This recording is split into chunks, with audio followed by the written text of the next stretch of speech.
Which one are we on now? Oh, yeah. Number 28, Kenya. Another very stereotypically African place. Geography. Like a giant scar, the Gregory branch of the East African Rift cuts across the western half of Kenya. The very earth is splitting apart here, the surrounding land risen up as the White or Kenyan Highlands. The rift, called the Great Rift Valley in Kenya, is floored by numerous salt lakes, the largest by far Lake Turkana. Two huge volcanoes sit on either side, Mount Elgin in the west along the Uganda border, and Mount Kenya, second highest in Africa at 17,000 feet, 5,200 meters, for which the country is named. Kenya straddles the equator, and the wet season falls October to May. East of Lake Victoria, in the highlands, and along the coast, the climate is considered humid, but becomes progressively drier the further inland you go, until it is actual desert in the northeast around Lake Turkana. The White Highlands are so elevated the climate is much cooler, resembling the climate of Europe more than Africa. The Lake Victoria and sea shores are covered in a band of forest savanna mosaic, while the highlands transition to denser forest, and their peaks open again into moorlands. Most of the country is covered in bushlands of acacia and myrrh, drying out northeastwards. In the north, around Lake Turkana, sits the Maasai Desert shrubland. Along the coast and Lake Natron are wetlands. The Kenyan highlands are so high up, over 2,000 meters, that the native peoples have adapted to the thinner air. As such, many Kenyans are really good long-distance runners. Kenya is the perfect place to go on safari, as the grasslands host so many big, beautiful animals. Elephants, antelope, giraffe, rhinos. Watch out for lions, hippos, and buffalo, though. First, Kenyans. Kenya has been home to humans ever since there have been humans, and we're getting close to the source. Wait for Ethiopia. In fact, our particular strain of man, Homo sapiens, might have first arisen in Kenya, definitely in East Africa. With wide savannas and tasty, big, juicy mammals, it really is the perfect place for humans. By the end of the last ice age, the people of Africa had broken off into their own lineages, or races, or stocks. Those of southern and East Africa mingled here in Kenya, though the concentration definitely was biased towards the Easterners. Toss a little Central African pygmy into the mix, and an admixed race emerged as the East African Bushmen. They still survive mostly in Tanzania, but a small remnant remains here in Kenya. Kushites, Nilotes, and Bantu.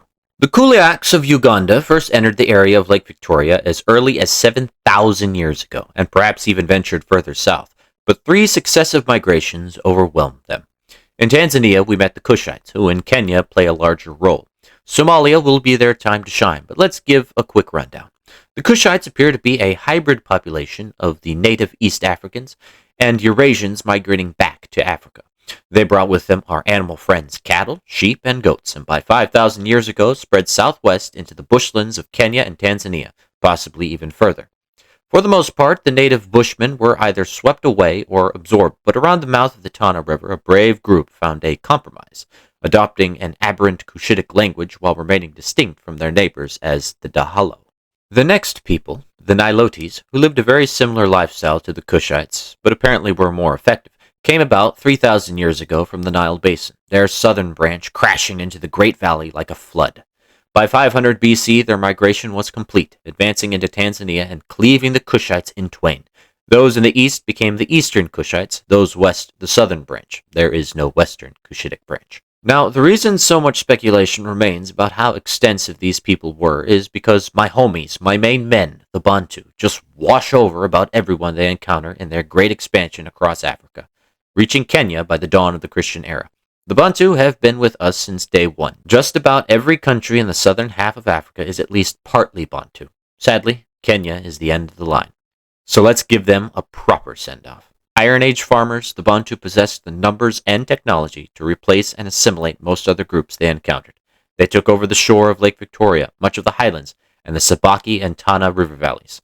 Kushites and Nilotes saved themselves by withdrawing into country too dry for the Bantu to bother trying to farm. The Nilotes of Kenya become the Kalenjin, while the eastern Kushites become the Highlanders in the Ethiopian highland, and the Lowlanders in the lowlands. Simple enough. Fast forward a few centuries, and our boys the Bantu formed their own tribes too. I've been grouping the Bantu of Uganda, Kenya, and northern Tanzania as stemming from a northeast Bantu branch. The problem is, they're divided by the Nilotes in the Great Rift Valley. Either the first northeasterners traveled east across the valley without settling it, possible, or the lowland Bantu of Kenya are actually descended from Bantu further south. Hard to say for sure. The schemes I've been using can often be geographical as often as genetic. Either way, the northern lacustrine Bantu cleave off soon afterwards west of the valley. These guys fragment further in Kenya as the Luya and East Nyanza, separated about the Nyando River. The northeastern Bantu emerge as the Tagiku in the Kenyan highlands, the Chagataita south in the highlands around Mount Kilimanjaro, and the coast folk along the coast. Kushites follow, with Oromo becoming distinct from the other lowlanders in the southern slopes of the Ethiopian highlands. As the Middle Ages advance, the modern makeup of Kenya becomes clearer.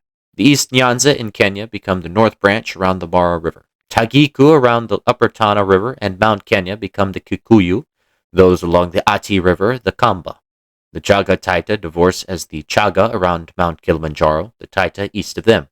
And the northeast coast Bantu in the Tana and Sabaki valleys become the Sabaki. At some point, it's unclear when, a wayward group of Lotuko from the Sudan make their way into the highlands just south of Lake Turkana, displacing Kushites and adopting a new identity as Samburu. Swahili. Mozambique and Tanzania are companions of sorts with Kenya, as all three were heavily shaped by the development of Swahili civilization. In antiquity, when the country south of Ethiopia was called Azania, trade ports were known by Greeks and Romans, dealing in gold and ivory. The picture becomes clearer during medieval times when Arabs called it Zanj and added slaves to the trade. The East African route became well traveled by Arab and Persian sailors, many of whom settled the land. The spread of Islamic culture formed a more distinct identity of the lowland eastern Kushites along the coast, crystallizing as a complex of related clans and tribes called the Somali, while around Lake Turkana their kinsmen were left behind as the Dasanach. Further south, Sabaki speakers became increasingly Islamicized and formed the basis of a new culture, the Swahili, the coastmen in Arabic, but they called themselves the civilized ones. Adopting Islamic religion, culture, and architecture, the Swahili founded cities by the 12th century, from Kenya to Mozambique. Among them were Pate, Malindi, and Mombasa.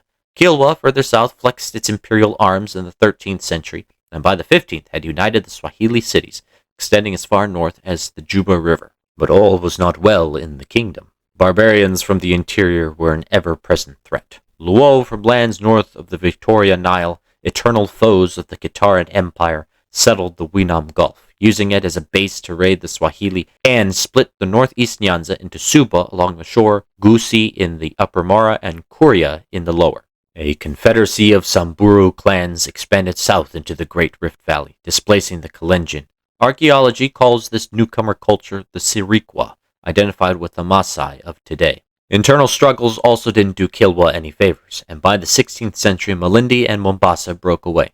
The breakup of Kilwa played to the advantage of Portuguese explorers who sailed into the area at the end of the 15th century, looking for access to the spices and silks of Asia. Their grand ocean-going ships with cannons impressed the Swahili lords, and the Sultan of Malindi was first to accept submission to the Portuguese crown. Through their gunpowder, ships, and mastery of the sea lanes, Portugal carved out an empire stretching from Mozambique to India and into Indonesia. 1528, they capped off the Swahili, when Mombasa agreed to become a vassal as well. Their overlords were fairly hands-off in the area, demanding tribute and free access to shipping ports. Portuguese guns, though, might have proved helpful against incursions from Oromo in the mid-16th century, as they expanded towards the Tana Valley, leaving the Dasanach as a small outpost around the Omo's lower reaches. The Oromo, of course, would proceed to terrorize Ethiopia and Somalia in the century to come. Beginning in the mid-1500s, the Dutch began preying on Portuguese ships and outposts all over the world. The Ottoman Turks, as protectors of all Muslims, took advantage and freed Mombasa in 1585. Portugal took it back in 1589. As reward for his loyalty, 1593, the Sultan of Malindi was given Mombasa, who soon moved his court there. The Portuguese built Fort Jesus to control the island. Pate apparently seems to have escaped notice, breaking away as its own kingdom. Further north, another Nilotic people, the Atakar, expanded from the Sudan into the Rift Valley west of Lake Turkana about 1600. Sultanate of Zanzibar. By the mid-1600s, Portugal's empire was waning. Despite retaining the Swahili coast, she lost the Persian Gulf to Oman, the new rising power in the Indian Ocean. Sultan Saif of Muscat and Oman conquered Fort Jesus in 1698, winning all the Swahili coast north of the Rovuma River, except for Pate. The remainder became Portuguese Mozambique, and the Portuguese shifted focus to Brazil. The Portuguese managed to retake Mombasa in 1728, but lost it the next year. It was over. Mombasa, though, seems to have broken away in 1746. 1800, Attica south of Turkana become the Turkana people. Thus, we have a rift valley filled with Nilotes of all kinds of flavors. Oman may have been too occupied with Zanzibar to notice or care about Mombasa, and many Omanis traveled to Swahili lands to make their fortunes with the slave and ivory trades. In fact, these profits, especially from slavery, made the kingdom incredibly rich. Pate must have made out pretty well too, and founded a vassal state, Witu, to help handle the trade. Britain took notice as well. Still a decade from actually abolishing slavery, the tide in Europe was turning, and moral outrage against the evils of slavery prompted the blockade of Africa. British ships patrolled the sea lanes, seizing slaving ships and freeing their cargo. Starting with just British ships, it soon expanded to other Europeans, Americans, and even Muslims. Who was going to stop the British Royal Navy? The transatlantic slave trade ended by the middle of the century. The Indian Ocean one severely diminished. Britain established a protectorate over Mombasa in 1824, both as a base for slave busting and to protect their sea routes to India. British protection apparently was little help in 1826 when Oman brought the wayward principality back into the fold. Britain must have cut a better deal with Oman, who outright annexed Mombasa in 1837. 1840, Sultan Said relocated his court to Zanzibar, maybe to be closer to the source of his great wealth, calling himself Sultan of Muscat, Oman, and Zanzibar. Following his death in 1856, his realm was divided between his sons. Majid got Zanzibar. The British had a hand in this, seeing two rival sultanates as preferable to one strong one to safeguard their interests in the Indian Ocean. Little Witu became independent from Pate in 1858. The British eased up in the region with the opening of the Suez Canal in 1869, allowing British ships to bypass East Africa completely. Zanzibar had to find a new source of income, and found it by intensifying the ivory trade. One of their own, Tipu Tip, established his empire in the Congo, amassing a huge fortune by hunting elephants for their tusks, while Nyamwezi clans carried them from the coast to the Swahili for export. Zanzibar must have had enough of Pate's nonsense, and used the governor of Lamu to conquer it in 1870. Though Witu remained free. Meanwhile, Europeans took a greater interest in Africa, pushing into the interior by the mid-1800s. With treatments for malaria, they were able to explore and document what they found on their journeys. Reverends Johannes Rebmann and Johann Ludwig Krapf saw the snow-capped Mounts Kilimanjaro and Kenya. No one back home believed that snow could exist at such tropical latitudes. Mount Kenya is known by many names to those around it. Kerimanyaga to the Kikuyu, Old Donyo Keri to the Maasai, but it's known by the Kamba name, Kenya, bright, after the sun glinting off the snowy peak. Britain began an effective occupation of Egypt in 1882 to safeguard the Suez, and sanctioned Egypt's advance up the Nile. The 1885 Berlin Conference awarded Germany the shore of East Africa, and Britain wasn't going to be left out. After decades of supporting Imarina and Madagascar, Britain traded it away to France for support in securing Zanzibar. Germany and Britain therefore formally divided the Swahili coast between them in 1886, and Portugal, technically, who had been there for centuries. Britain got the coast around Mombasa northwards, while Germany south. Witu accepted German protection as Swahililand, even though it was technically outside Germany's zone. The lakes of East Africa were densely populated, separated from the coast by stretches of sparsely peopled African wilderness. The gap would have to be bridged, and both Germany and Britain formed chartered companies to facilitate this. Imperialism is expensive, and Britain was focused at the moment in southern Africa. So, the burden was shouldered on the Imperial British East Africa Company under Sir William Mackinnon, founded 1888. Zanzibar was forced to lease the British part of the coast to the company, and the IBEAC was given right to all the land from the shore to Lake Victoria. The exact boundaries aren't clear, but I've basically set them as two lines going perpendicular from the shore until they intersect with lines going east along the northern and southernmost points of the lake. The company based themselves at Mombasa and made forays into the interior, finding the highlands most agreeable with the Englishman's constitution. They anticipated wide-scale settlement here and a prosperous agricultural export economy.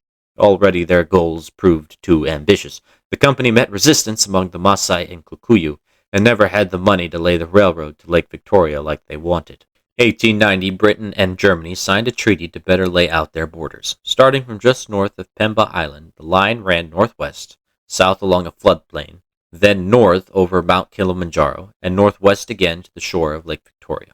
The border continued due west along the 1st degree south latitude into Uganda.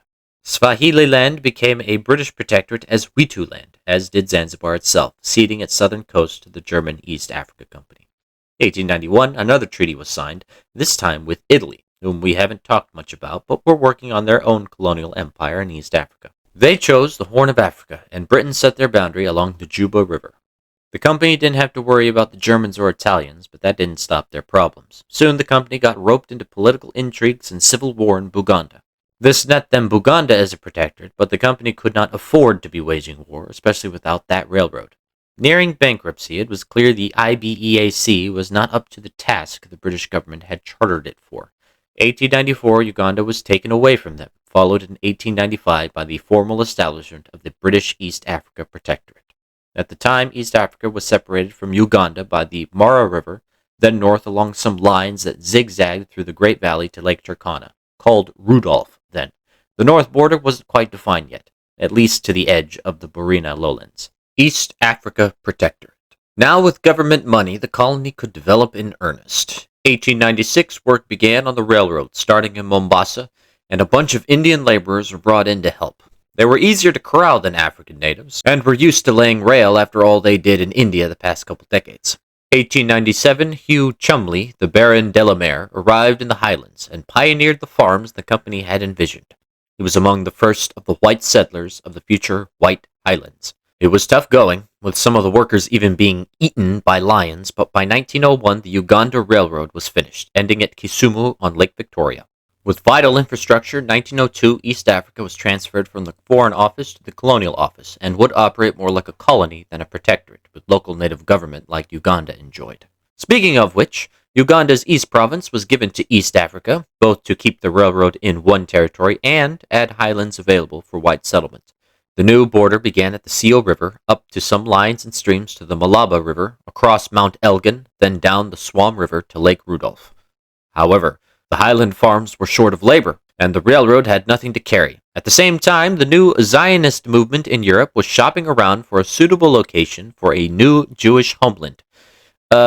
We know what came of this, but the British Colonial Office under Joseph Chamberlain proposed East Africa as just the place. This was called the Uganda Program, after the railroad, not the protectorate to the west. The white settlers preferred to reserve the country for British immigrants, not Jews. After intense debate, the Zionists too passed, focusing on Palestine. Oh boy. 1905, with British settlement underway, the capital was shifted inland to a more central location at Nairobi. Zanzibar was also allowed to annex Witu land, such as it mattered. 1906, it became clear no one was able to conquer Ethiopia, and Britain, France, and Italy agreed to recognize its independence. Emperor Menelik II, meanwhile, had been waging his own wars of conquest to grab as much of the Horn as possible before the Europeans. In 1907, Britain set its border in East Africa. From the Juba River, it ran up the Dawa River, southwest, then west along the edge of the highlands, northwest to Chubahir, and west to give Ethiopia access to Lake Rudolph. With the outbreak of the First World War in 1914, Britain formally took over Egypt and therefore had full say in Sudan. The border with Uganda was adjusted, which also included land that's now part of Kenya. Northwest from Lake Rudolph, the line then went west at the 4th degree, 40 minutes north latitude to about longitude 34 degrees, 28 minutes east, then southwest to continue with Uganda. These northern borders were in dry wilderness, and herders negotiated with British authorities to allow them to graze across the lines. Such as they didn't cause trouble, it was of no concern to the British. The character of the protectorate was changing, and in 1920 it was formally reassigned as a colony, named Kenya after the mountain. The coastal strip, still nominally under the Sultan of Zanzibar's rule, was called the Protectorate of Kenya, but for all intents and purposes the two were governed as a unit, creating the Colony and Protectorate of Kenya. Kenya Colony. After the war, more settlers, many of them discharged soldiers, arrived. Inevitably, settlers bumped elbows with the natives. The British government was far more worried about the native Africans than the governments of South Africa or Rhodesia had ever been. And in 1923, Colonial Secretary Victor Cavendish, Duke of Devonshire, issued his White Paper. In it, he declared official colonial policy to safeguard the rights of native Africans to their land, quashing any chance of Kenya, or Tanganyika, Uganda, and northern Rhodesia for that matter, receiving self-government in the vein of the white settler colonies, that is, Canada, Australia, New Zealand, South Africa, and southern Rhodesia. The two self-governing colonies in Africa had spent time and effort in locking non-whites out of political power, and while the British government couldn't do much about it, they could prevent any further colonies from going this way. 1925, because Italy had betrayed her friends Germany and Austro-Hungary in the war, and didn't get very many spoils, Britain took pity and gave Jubaland to Italian Somaliland. The border basically created a concave trapezoid into the eastern side of Kenya, based on few features because there are few features in the bushlands. The territory was mostly Somali anyway, though the coast had a sliver of Swahili land too. 1926, the remote Rudolph province of Uganda was given to Kenya, shifting the border to the Nile Rift Valley watershed south to the foot of Mount Elgin. Now Kenya's got her shape. But she's still a colony. World War II, Kenya supplied soldiers for the King's African Rifles, who fought in the hard East Africa campaign, as Italian territory was right on their doorstep. The war also increased demand for urban laborers, and the populations of Nairobi and Mombasa swelled with rural migrants. By war's end, military service had offered social and economic advancement for many black Africans, and a growing African middle class wasn't interested in going back to the way things were before. The Princess Elizabeth was in Kenya when she became Queen of the Empire in 1952. That same year, frustrated with the lack of political rights and poor working conditions, the Mau Mau Rebellion broke out, led by war veterans. They fought for independence and waged guerrilla war across the colony. Despite the most destructive conflict in human history ending only 7 years prior, the rebellion saw war crimes by both the rebels and the British colonial authorities, especially against civilians. The British finally crushed the rebellion by killing or capturing its leaders, and using horrific methods including, but not limited to, rape, torture, mutilations. Over 100,000 people were detained in concentration camps to deny the rebels support. At the same time, Indo-Kenyans, mainly urban laborers on railroads and factories, formed trade unions and used strikes as a tool for reform. Soon, black Africans formed their own agricultural unions. Between rebellions, trade unionism, pressure from the USA and the USSR for decolonization, and Britain's insolvency after the war, there was no way for her to hold on to Kenya. But Britain wished to have a controlled departure, make sure everything was squared away before they left. In Kenya, there were substantial issues. The whites and Indians were wealthy minorities worried independence would leave them at the mercy of vengeful blacks. African nationalists hoped to wean off those two groups by training a generation of educated Africans. Then Senator John F. Kennedy helped fund college for hundreds of Kenyans to study in the United States, including a Barack Obama Sr., father of other future President Barack Obama Jr. Political parties emerged in the lead-up to independence. Kikuyu and Luo formed the Kenya African National Union under Jomo Kenyatta. Other Nilotes and white settlers gravitated to the Kenya African Democratic Union.